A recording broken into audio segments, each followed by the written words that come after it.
Welcome back into the fray of all things. On the other side of Star Trek, I'm Captain Joe Dove, co-host of the Captain's Quadrant, and with me this week, a super special guest that I'm so excited to have with us. You may know him from his wonderful TikTok videos.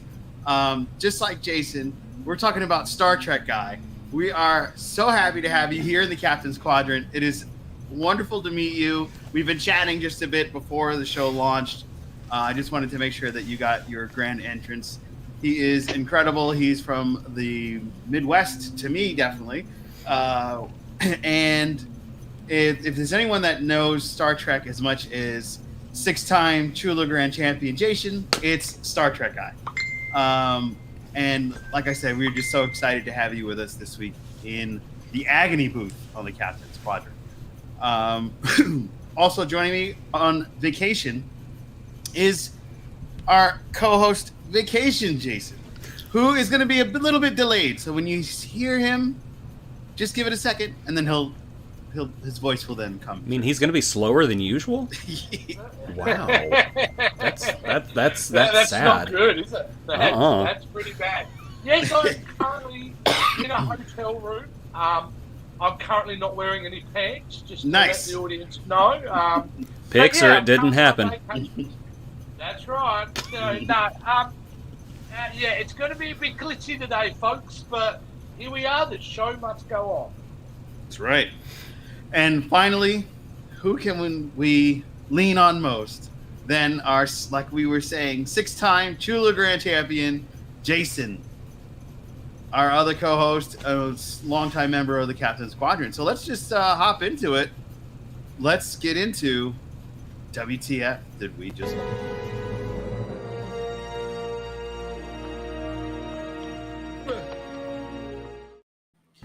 So this week we are doing Deep Space Nine Season 1, Episode 10, Move Along Home. The Wadi from the Gamma Quadrant visit DS9, thereby making first contact with the Federation. When they catch Quark cheating, they let him off by playing a special game. Now, this was before the Defiant, so... Yes. You know, this is for some was kind of like the slower of the seasons. I have to show off my notes. I took copious notes. Yes. So let's kick it off with you. Let me hear your thoughts on this episode, since you have so much. Oh my gosh, this episode just radiates stupid. And in a good way, though. It's enjoyable in its badness. It's not like Threshold where you're just watching it and going, oh, this is bad, and you just hurt. This is like, oh, this is bad, but this is kind of funny because so many plot concessions have to be made to make this story work. For example, the fact that Sisko and the others had to basically leave Quark in charge of a first contact at the beginning of the episode just because they were tired and bored. They should have been court-martialed right there. I mean, it should have been... a little light there, you gotta move along home. Somebody just came into my room, walked to my closet, and went back to my door and shut the light off. And I don't even think they saw me here. Well, at least they're saving you electricity. I don't even remember what I was talking about now. I'm just so offended. Yeah. You were talking about Space Jumanji. Yes, Space Jumanji, the space escape, the space room. Yes, space escape room. Because that's what this was. It was an escape room in space, and it was an escape room before the escape rooms. Therefore, Star Trek once again ahead of the curve. Yep. That's. But yeah, it was.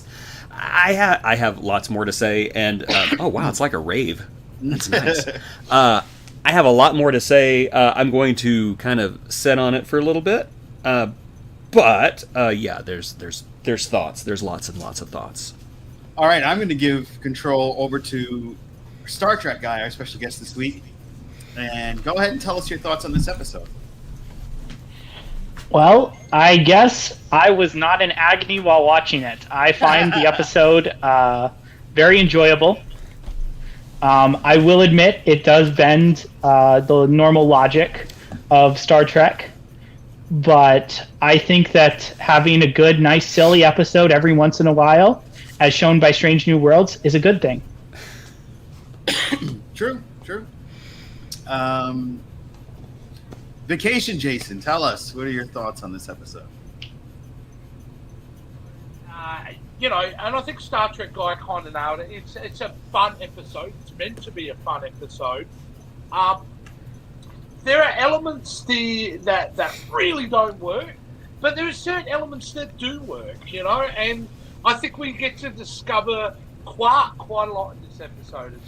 It's a good episode to define the swaying kind of attitudes towards situations that Quark regularly has, and how his need for financial gain is not as maybe as powerful as some of the emotions he starts to feel about people around him, which I find very interesting. So, to me, it's not as bad as Threshold by any stretch of the imagination, but there's some real dumb stuff in this episode.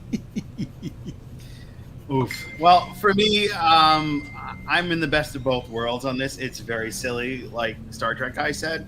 And sometimes you need to break that up because this first season, not only being the introduction to Deep Space Nine, but there was a lot of things going on with the tension between the Cardassian occupation ending and a lot of the Bajoran terrorists going on, and the whole type of a caste system with the type of religious leaders that they had.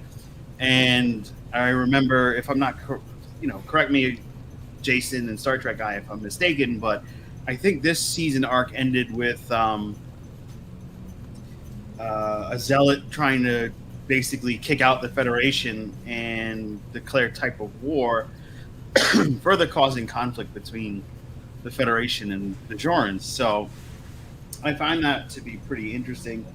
But this episode stayed away from all that, and it was just silliness. And the special guest star in this episode, the alien with the paint, can I just get into what happened? They just were like, let's put on some shiny material and then just sprinkle some lines. He's an alien. There we go. All right. Their clothes look like the curtains that you would find in a fortune teller's booth. Yeah, it was so weird. I don't know. Their makeup budget was low. Definitely. I feel like they were like, you know what? Ratings are kind of low. Let's just throw this out there. Let's see how people. Maybe people will laugh and be like, "Did you see how bad that episode was? Yeah. You should watch it." I don't know what the draw was, but it didn't connect with the overall arcs that were happening in the season. But it did hit some really good notes, and when I say notes, I mean there's some memorable moments to this episode because you could tell the cast did not want to act in some of these pieces, especially the Alamarine hop, skip, and jump piece. Oh, I love Cisco. I love Cisco in that scene. He's so emphatic. Yes. He's like, really? I'm Hudson Hawk. Okay. Hey, give it up to Avery Brooks, though. I mean, I was rewatching this. Nana Visitor and Terry Farrell were not having it. They were doing the jumps with. They were just like, Alamarine, come with me, Alamarine. Then you'll see. And then here comes Avery Brooks. He just, Alamarine, come with me, Alamarine. And he got into it. I'm not gonna disrespect the man. He got into it about as much as you can expect Avery Brooks to get into that. But his face says otherwise. Yes. Oh, he didn't want to be there, but the man earned his paycheck. Absolutely. Well, we're debating this. Is one way to find out. Let's have a look at the clip. Alamarine, count to 4. Alamarine, then 3 more. Alamarine, then 3 more. Alamarine, if you can see. Alamarine, you'll come with me. Alamarine. I told you. Even Alexander Siddig. Even Alexander Siddig was just like, Alamarine. Yeah. Alamarine. Yep. I have to pass on a message that I just got from Annie, who cannot join us tonight because of a work-related thing. She says, my first opinion of the Wadi, a biker gang made of theater and ballet peeps visited a Pizza Hut called Quark's and bought the 25-cent tattoos out of the twist dispenser. Oh, wow. I could not put that any better myself. That's right. That's great. Shall we move on, Captain? Yes, yes. Segment? Yes, let's move along. Let's move along home. There's nothing there. Welcome to the Why Would You Do That? Each person gets to talk about the bad and confusing parts of the episode. Let us kick off with Star Trek Guy. Okay, so the bad and confusing parts of this episode. Well, let's start off with why would you have Odo act the way he did? Odo's part in this, in the beginning of this episode, when he goes to Ops for the very first time, especially the way they treat him, is very interesting, and I have no idea why you would write it like that. Constable Odo. Yep, that's exactly. He's like the copy guy from Saturday Night Live. You know how Rob Schneider would sit there and go, Timothy! Yeah, that's a good observation. Absolutely. Another good thing is, why would you make it seem that there are stakes only at the end to completely pull the rug out from under us? It's like it seems this episode like maybe there's something going on, but at the end it's just like, no, it's just a game. Yeah. It's like, what? You guys thought you were in danger? Nah, it's just a game. Yeah. You just expect, Rom to be back there with a drum set going, 45-minute setup for a punchline. Yeah. Vacation chase. There's a couple of key things to talk about, besides obviously the Alamarine scene which we've just watched and how horrible that was. It's really around the fact that, I didn't like the way they treated Bashir in this episode. I really had a problem with that. He was played off like a buffoon. I really didn't like how they dealt with him too much at all. And even that scene, that scene where they all kind of find each other in the game for the first time? Oh, yes. Have they ever not watched a horror film? You never split up. Why would they do that? I wouldn't know. See, if they would have continued Tripp's movie night until the 24th century, that nonsense would have never happened. They would have learned. Yeah. Look, sorry, what were the name of the aliens again? The Wadi. Yeah. The Wadi. The main guy. Wadi the heck. He really hammed it up. It was too extreme of a Oh, yeah. It was so much, really hamming it up.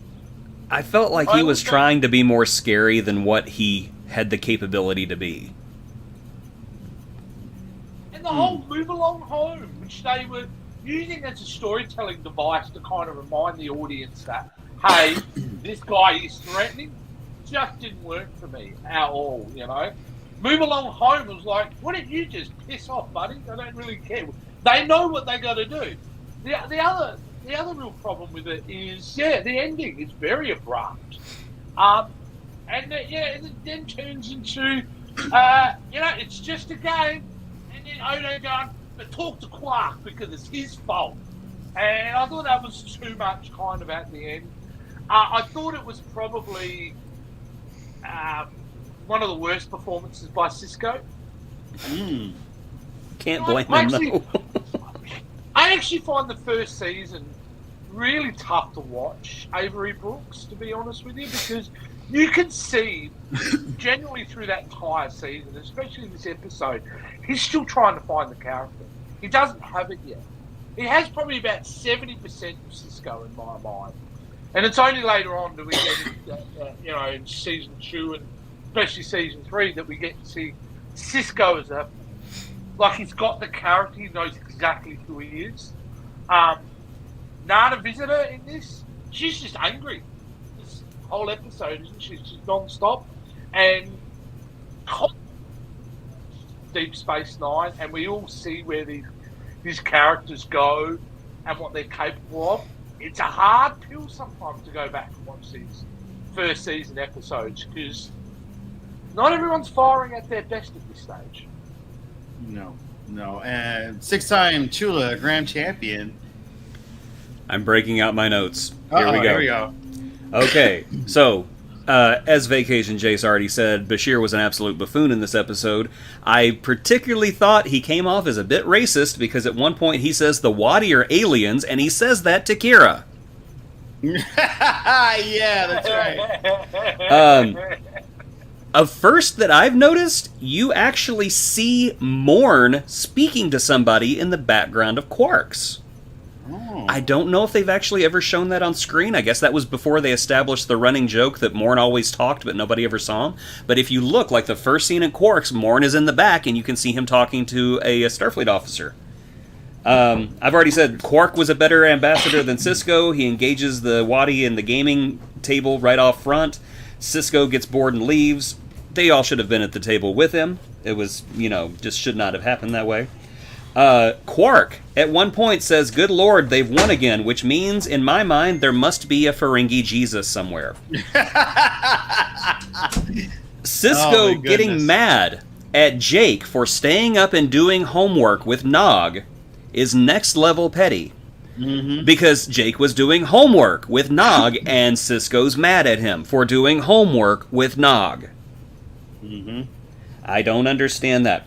Fallow calls Chula an honest game, and then proceeds to kidnap the senior staff. One day, I want to see an episode where somebody tries to do the computer in program bit, and it works, and the episode's like 10 minutes long. How much mileage can we get out of this one room and corridor set? You're going to see these funky doors a lot in the future, so get used to it. Let me scroll down a little bit. Oh, wow, I told you, these are great notes. I'm very proud of myself. Being thrown into a game without knowing the rules or how to play is the greatest example of being an adult I can think of. Oh, that's true. You gotta chuckle at a Star Trek guy. There you go. Okay, the leap that Quark takes to connect the 4 missing officers and the game pieces on the board, that is Adam West Batman fighting the Riddler. Deduction right there. It should not work. It doesn't work. It happens anyway. And the fact that Quark figures it out before Odo does is embarrassing. Odo should have shown up at the bar after he went through the magical teleporting door, and his face should have been red. Just, oh my god, Quark figured it out before I did. I'm going to save this one for the saving graces. I'm going to save this one as well. Okay. The Earthquake Cave, with Dax, Cisco, and Kira making their way through the Earthquake Cave. Watch that scene. Nothing knocked them off the cliff. They literally just gave up. Jump. Yeah, just like the writers did at the end of this episode. How do we get him out of here? Yeah. Let's just jump. Quark is told, you have to sacrifice one to save the other 2. And then Quark says, I can't do it. He has that big scene where he cries, and they say, okay, well, the game will sacrifice one to save the other 2. And then the game kills them all. Which means the Wadi cheated. Oh. So, and my final note, the Wadi kidnapped the entire senior staff, and Odo blames Quark for cheating. Yep. Those are my notes, my WTF notes for this episode. Oh, man. Oh, my quick WTF. Somebody's got a cat. Show the cat. Where's the cat? Come here, Finfin. Who's got the cat? Oh, you got it. We have to see the cat. You know what? I really thought it was Jason. I thought it was Jason. No. Oh! Hi, Finfin. This is Phineas. It's fun. Oh! Love it. Love Okay. the cat. Well, my sister got to name it, so not Spot. I'm assuming you would have named him Spot, though, right? Yes, but Okay. Yeah. but Kenna took Phineas and Ferb, so. Okay. It happens. That's acceptable. Yeah. Phineas and Ferb is acceptable. For me, it was the Mimosa Scene. It seemed like they, like Jason, 6-time Chula Grand Champion Jason stated, it was like, hey, we took the same set and we just cleared everybody out, changed the panel, changed the floor, and put everybody back in. It was Cube before Cube was Cube. Exactly. And, you could tell right away. It was like they went from the other room to the same room, except they have mimosas now and smoke. It was...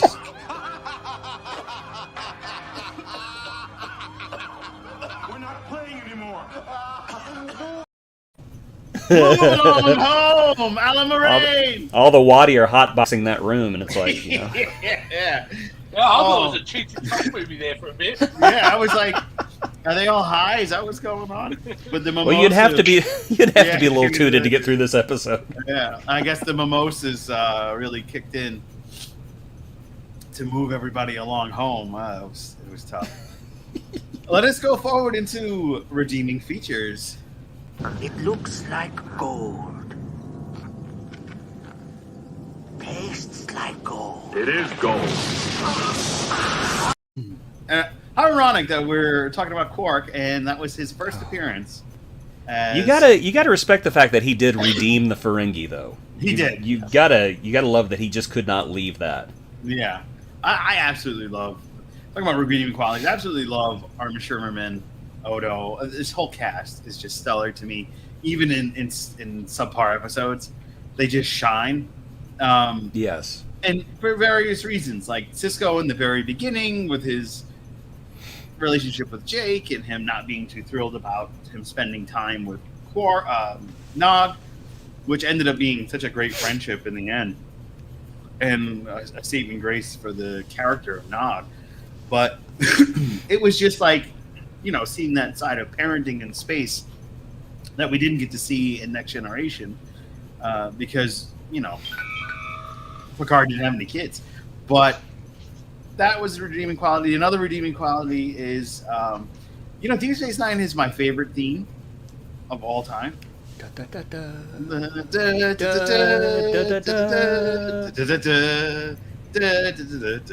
it only got better with the 4th season remix. Yeah. Yes, it did. Yeah, it did. It really did. It gets sped up. And Feature is the theme for this week. Yes. That is redeeming features, the theme. I really enjoy that. And I found out a cool tidbit on the internet. Hopefully it's true. They Deep Space Nine made it the writers and the director and showrunner made a point to ensure that they didn't look lost in space, because they felt like the Enterprise in the Next Gen always skipped around, and it looked like, wait, we got to go that way, and then we went the wrong way, we got to go this way, So they said, we want to make sure we're good. We don't want to look lost, and that's why you see the different ships going around and the comet and the wormhole opening up at the end to show that they're not lost. We're grounded here. So I always felt that was really good segment there. You've ruined the opening of Star Trek: The Next Generation forever, and TOS. And You've I'm ruined really all of it. concerned Your redeeming features seem to be centered around the theme and the opening, and nothing to do with the content yet. I said the performances. I did mention them. I thought they did a great job. Yeah, that's it for me. So, Star Trek guy, give us your redeeming features. Okay, so for redeeming features, I liked that. Even though I said earlier that in the end there's no stakes, it seems like there's stakes throughout the episode, so that's nice. Mm-hmm. That the episode at least seems like something is actually happening that pertains to the rest of the series. Like, oh no, maybe we lose Bashir, or something happens to Bashir, or something. Yeah. And then that all just gets ripped away in the end. But that's not a redeeming feature. But it does seem like there are in the beginning. Definitely another one would be Jake's performance. I really like Jake. Oh yeah, you're right. He does really well as, like, come on, Dad. Are you kidding me? Is what he's doing, and he does really great in the episode. I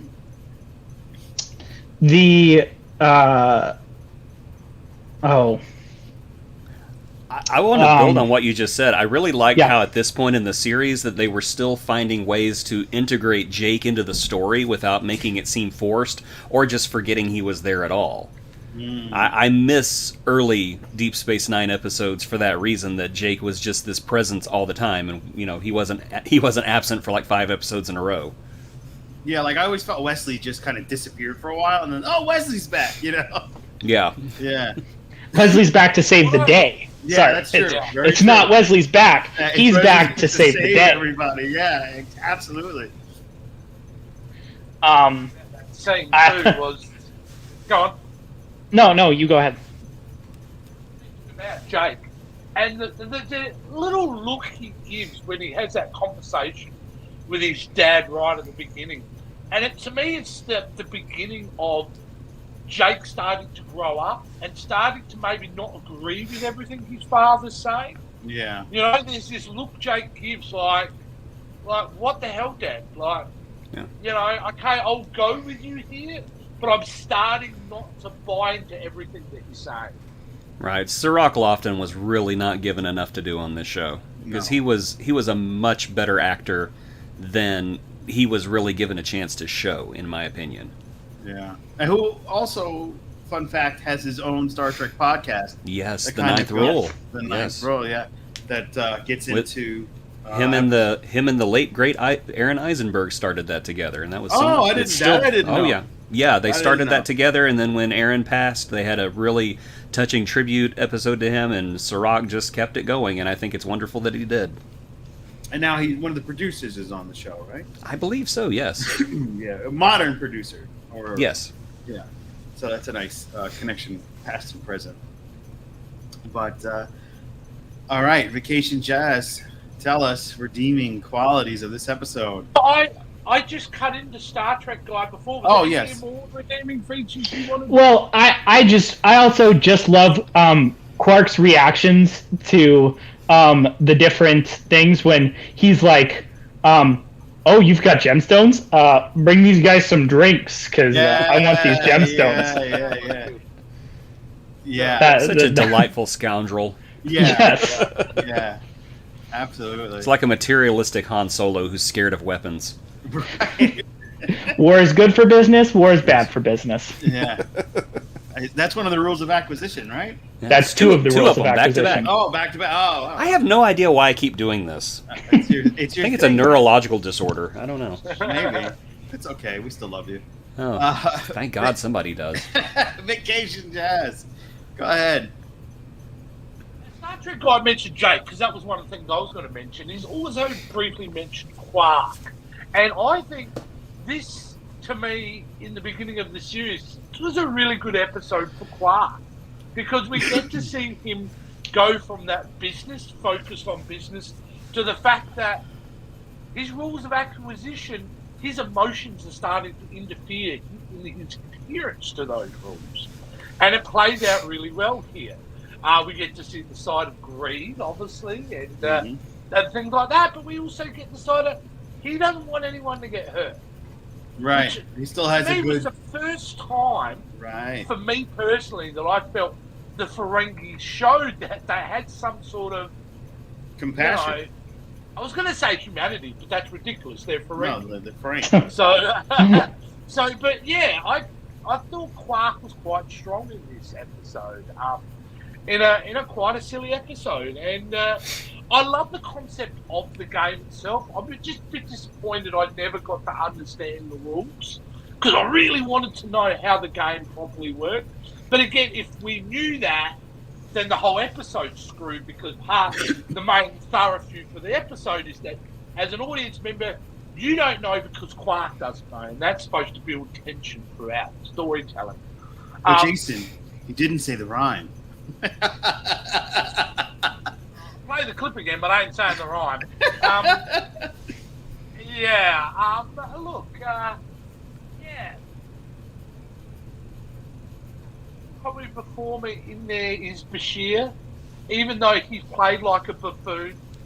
Him as a performer is throwing everything at it to try to give it some sort of brevity, some sort of like the fact that he's hurt by it because he is the punching bag, but he's keeping it all in, and you can see it when you're watching him. It's him swallowing it, going, "That was not appropriate, but you know what? I'm going to be a professional. I'm going to keep going with it." So, yeah, there are some positives throughout this episode. It's just, I don't know. It's the negatives so outweighing the positives in it, so much so that If you think of this episode, what do you think of? That rhyme. Yep. Someone says you move along home. You're only ever going to think of Alamarine. Hey, here's a positive. The rhyme is so bad that it sticks in your head. 30 years later. Oh, they even put it in the Deep Space Nine Brilliant. documentary Brilliant. as a joke. It was awesome. And they were playing it on Strange New Worlds in the scene where Mbenga's daughter is pulled out by the chosen child from that one planet. They're playing Alamarine. Oh my gosh, they were! Yeah. They are. Oh, Yeah. no! Yeah. No! Yeah. No! Yep. That was such an awesome episode! Yeah. And they threw in a reference to one of the worst Deep Space Nine episodes. Exactly. That's ballsy! Yeah, we call that the Marvel maneuver. Marvel Studios do that. Yeah, they They'll get retcon the a lot of worst- stuff. Yeah, and they make it cool again. You know, like if Endgame did with Thor: The Dark World stuff. And Oh my then, gosh. what was it? Shang-Chi? They made the fake They brought Mandarin. back the Mandarin. Yeah, the fake Mandarin, and made him cool. Like, what was his name? Doug? I don't know. Slattery is always cool, mate. He's always cool. Who's that? Trevor Slattery. That was Oh, Ben yeah, Kingsley's Trevor. character, Yeah, It was Ben Trevor Kingsley. Slattery, yes. Yeah. Not really the Mandarin. I don't care what anybody says. I think the Mandarin twist was very clever. I just hated that. just I to was- see how it just made No. everyone angry. No. I remember sitting in the theater and they did the Mandarin twist and everybody around me was going, "What the?" And I'm just sitting there going, I was laughing with pure joy at that concept. It was- Wow. Yes. I thought Alright. it was hilarious. So I want them to do the same with Doctor Doom. a fake Doctor Doom. Yes, a fake Doctor Doom, Fake Dr. played by Trevor Slattery. He takes off the mask. He's, oi, mates! Just to see everyone in the theater froth with anger. I want to see that happen. Yeah. Well, here's a fun fact. I work in the fashion industry, and one of the models that we used for years actually got her first on-screen role in Iron Man 3. She was one of Trevor's girls. Nice. When Robert Downey Jr. goes in the room and he's in the bed with the two girls, my friend's one of the girls there. Nice. That's something to put on your resume right there. Yeah, it is. Yes. She actually had a pretty decent career. She was on a show with Ted Danson and Jerry Fowler. Oh, Becker. Yeah. Yeah, She was on nice. Becker. Yeah, thank you. Yeah. And which brings us back to Deep Space Nine. Yes. Yeah. Okay. Yeah, I did it. All right. I did it. Going back to my notes. Here we go. All right, your turn. Okay, so I only have two things that nobody else has mentioned, so I'm going to mention them right now. I like the fact that at one point Cisco looks at Quark and says, "Quark, take the juice," because they're trying to offer Quark this juice that Quark is, "Oh, it's terrible," and Cisco's like, "Quark, just take the juice," and Quark looks at him and goes, "No." I love that because it's basically Quark going, "This is my house. I'm not going to do anything I don't want to do. You're not the boss of me." I really like that. And kind of the opposite side of the coin, when Odo decides he's going to board the Wadi ship, and that awful security guard who was trying way too hard in this episode tells him, "But sir, we can't get on the Wadi ship," and Odo just kind of goes, "Oh, are we not supposed to do that? Oh dear, could I get court-martialed for that? I'm not in Starfleet. Transport me over there." I just love that IDGAF attitude of Odo at that point, and I just love that character so much. And when he's like, what, is it against Starfleet regulations to push some buttons? Oh, and I loved Rene Auberjois' just gruff delivery. The way he kind of growl his lines. Push the buttons. I love that so much. That's a good impression. Oh, thank you. Yeah. That's high praise. I loved Yeah. Rene Auberjois. Me too. Quark! I'll send it to his son, right? And that wraps up. Oh, I did my redeeming feature. So yeah, that wraps up. We forgot the most important redeeming feature. Oh, what's It that? ended. Ended. Yes, it ended. All right, and that's going to bring us to the Wheel of Agony, which is going to be a little choppy this week. So just be It's going to be a ready. little choppy. Yeah.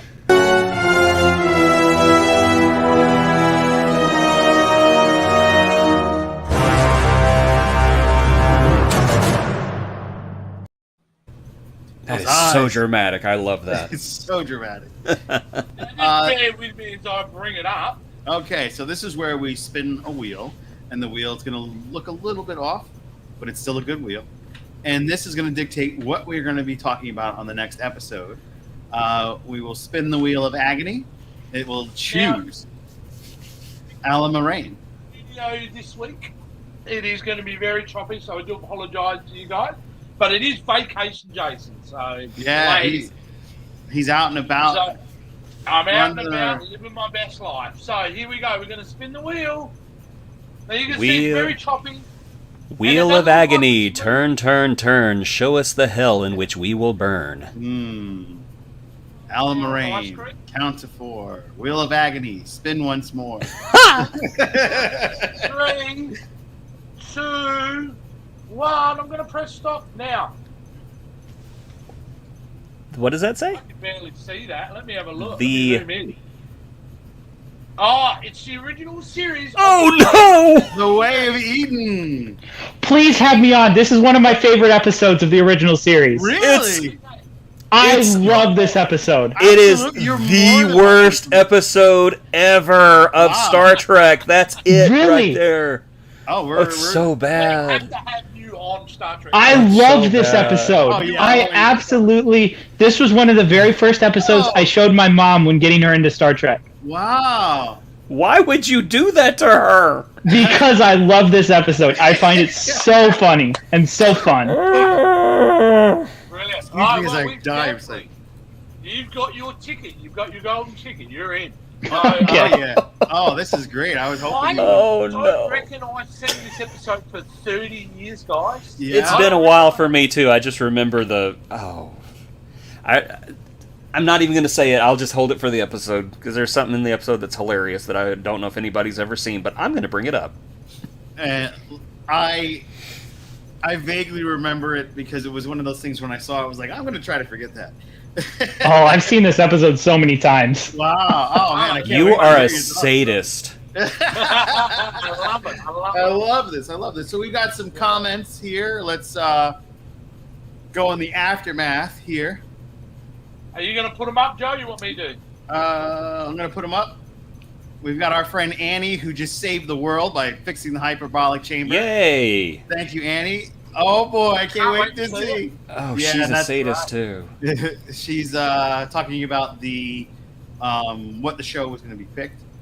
We got our friend Aaron Sugar. Effing hippies. I'm right there with you, Aaron. Hey, man. Oh. This is how we feel about Hey, I'm like Cartman. I hate hippies too, but I love that episode. Hippies in space! And then Annie, yes, one of my faves. She's a big fan of Eden too. So this is gonna be Hey, we've got 2 people for and 3 against, right?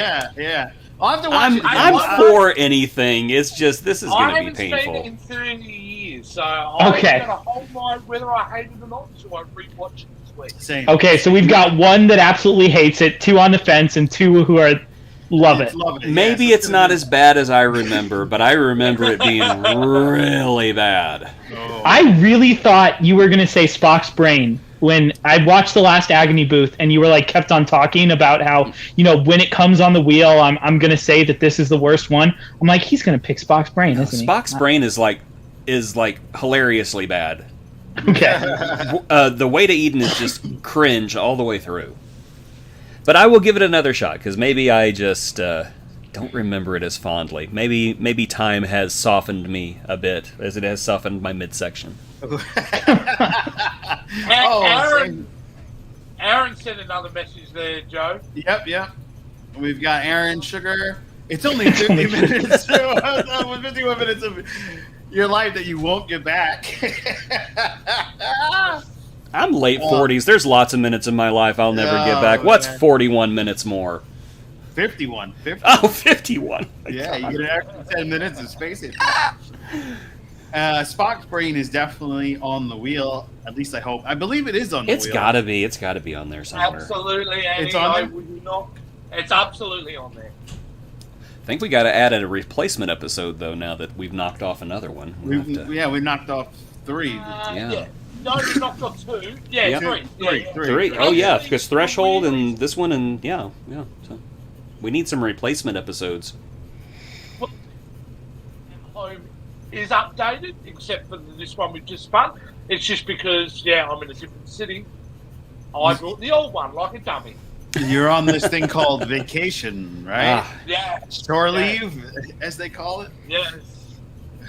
So, look, I can't wait. Bring it on. Yeah, it's going to be a lot of fun. Yeah, And I'm looking forward to it. Yeah, and we're super excited to have you back on again, Star Trek guy. Absolutely. We're looking forward to that. Yeah. So I'll get to watch that during the week. And Annie, hopefully you'll be able to join us. And Aaron, hopefully you'll be around to join us again in the Agony Booth. We are going to sign off, but this week I would like... Oh. What'd you say? I'm saying something in Australian. Beer, koalas, something's trying to kill me. It's hot. Oh, mate, it's true. I'm just by my billabong. No, Aftermath. You missed Aftermath. Oh, yes. Now, why don't you go back to your quarters? I'll be along shortly to say hello. There's something strangely erotic about that. It's frightening, though. It's strangely I feel like if I go back, I'm gonna die. Like every time I hear that, it's like it's the entirety of Deep Space Nine's run, frightening and yet erotic at the same time. What you do? Say that again. Say that again. I don't know what kind of show he's watching. Yeah. The best possible kind. All right, so give us your next episode final thoughts. This is where we comment as a group about the next episode. About the way to Eden, or the way to Eden? Yeah. Okay. Space hippies. Dude, Spock sings. Spock plays the lyre. The Spock jam session. Yeah. Yeah. I mean, what more could you want? Is that what he's playing the bicycle thing? Is that the Vulcan lyre? The Vulcan lyre, yes. Yeah. Wow, I remember that. Yeah. And this is the episode in which Chekhov was suffering that horrible, debilitating injury where somebody shoved a stick so far up his, that just could not get it out the entire time. I am the Starfleet officer. I do not have fun. I do not jam. I'm just going to stand here like this the entire time. Yeah, they just took everything fun about Chekhov in that episode. Injury. What'd I you say, Jay? I thought he was talking about his other horrific injury, his hair. What? He had the Beatles. Everybody had the Beatles at that time. Hippie chick plays the bicycle. Amazing, yes. Man, it's some really good memories you guys have. Hey, if they can make medical diagnoses with a salt shaker, they can play the bicycle as a musical instrument. Who's stopping them? It was the 60s. It was a time of drugs and discovery. Yeah, it certainly was. Mostly drugs, as referenced with this episode. Yeah. And I mean the whole end. I don't want to spoil it for anyone. For anyone who hasn't seen it, but the end is like the perfect if you hate hippies. The end of it is perfect. Yeah. Oh man. Well, like, you hate hippies. Well, this is the episode for you. Yeah, there you go. Vacation, Jason. Do you have any afterthoughts in the aftermath? We're done. You're done? I'm going to go watch that other episode. Oh, man. I kind of want to watch it now, too. Yeah. Star Trek guy? What? On the Eden episode. Do you have any thoughts about that episode that we're going to watch? I mean, you said you like it, so... It's a great episode. I find it funny. It's got some great musical moments in it, and I don't mind it when shows get a little musical at some points. Oh, so okay. There you go. We got a fun comment from Aaron. There was an early plan to have McCoy's daughter be one of the hippies. Oh, yes, that is true. I didn't know that. We're full of Star Trek information this week. This is great. 6-time Chula Grand Champion, excuse me. Do you have any final comments on this episode before we close off? Now, are we talking about Eden? Eden, okay. As Jason said, I probably haven't watched this episode in 25 or 30 years. Maybe I'll see it more fondly through older, more matured eyes. Maybe I'll hate it more. I don't know. Tune in next week to find out. Yeah. In either way, I will be snarky and sarcastic as usual. Yeah. And either way, I'll debate you till I die. Oh, this is gonna be fun. Yeah. Get ready. What, this way? Yeah, that way, yeah. Like that poster from that poster that keeps showing up, like the boxing poster. I don't know which. Exactly. The old. I think it was time. from City on the Edge of Forever, which was a great episode. Yeah. And then I'm several pugilist. episodes. I'm a and then fighter. and several episodes of Star Trek, which, Picard, which were not great episodes. All right, so that's going to wrap us up. Take a gander at all our wonderful socials, but please, we have a very special guest this week. You can find me on To Be Seen at To Be Seen. You can find me on @CaptainQuadrant, at Disc Dungeon if you're big into music, and at Spectrum Sanctorum if you're big into all things fun and exciting, especially the Captain's Quadrant. You can find Jason at Pop Culture Spread and at CQ Jason with his Star Trek uniform on. And Annie, who's normally our other co-host, you can find her at Vulcan Diver. But she's watching, so what's up, Annie? And then, of course, Jason Roy Gatson. You can find him at Jason Roy Gatson for Facebook, TikTok, Instagram, Twitter as well, I believe, and his own website, jasongatson.net. And of course, we're going to give the big final Iggy to Star Trek Guy. Please plug your socials so that people can find and learn more about you. You've got a great TikTok. If you're into Star Trek, I highly recommend following and learning with Star Trek Guy. He's amazing. So go ahead. I'll give you the floor. Yes. So my TikTok username is at Star Trek Guy, one word, capital Star, capital Trek, capital Guy. I post twice a day, usually one meme video and one serious video. And I also have a YouTube channel where I've done some TOS kill counts. And that is Star Trek Guy as well. Awesome. Oh, okay, great. So I just subscribed to your YouTube, so I'm going to watch those next. I have something to watch after this, besides the episode.